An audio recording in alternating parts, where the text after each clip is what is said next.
एक तरफ अंगद बहुत जल्द ठीक हो जाता है और हॉस्पिटल से डिस्चार्ज भी मिल जाती है, वहीं अब मनबीर और इंदर के पूछने पर डॉक्टर बताता है कि साहिबा की ही वजह से अंगद की रिकवरी बहुत जल्द हुई है। और अब जहां मनबीर अंगद को तुरंत घर लेकर जाना चाहती है, वहीं अब साहिबा बोलती है कि उसने मन्नत मांगी थी कि जैसे ही अंगद ठीक हो जाएगा और हॉस्पिटल से डिस्चार्ज हो जाएगा तो सबसे पहले मत्था टेकने गुरुद्वारा लेकर जाएगी शुक्रिया अदा करने।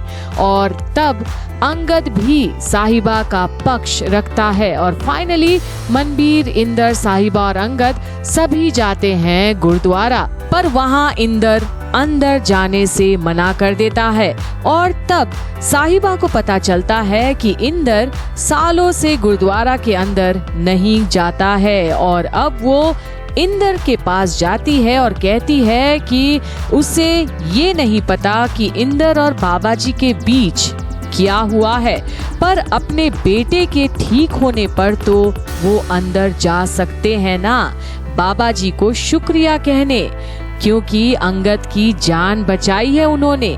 और पहली बार सालों में इंदर मनबीर के साथ एक जोड़ी से जाता है मत्था टेकने। और ये ऐसा लम्हा है अंगद के लिए जब उसे अपनी बचपन याद आती है कि कैसे वो तीनों पहले एक साथ आया करते थे, पर कैसे वक्त के साथ साथ सब कुछ बदल गया और ना जाने कैसे उसके बाद वो अपने माँ बाप के साथ कभी आया ही नहीं गुरुद्वारा।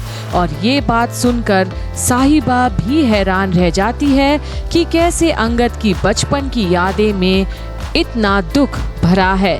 पर आज साहिबा कामयाब हुई अंगद को अपनी मम्मी पापा के साथ एक बार फिर साथ में गुरुद्वारा में मत्था टेकवाने के लिए।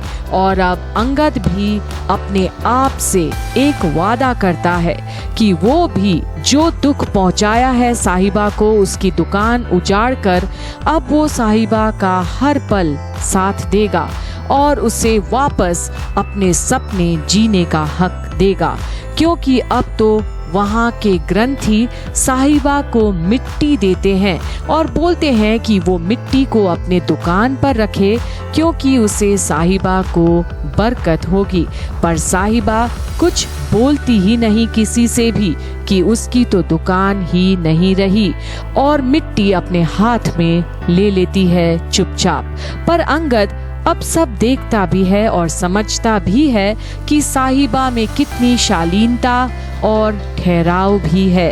पर क्या अब साहिबा दुकान पर जा सकेगी, क्योंकि अचानक से उसकी प्रेगनेंसी की रिपोर्ट्स आई है।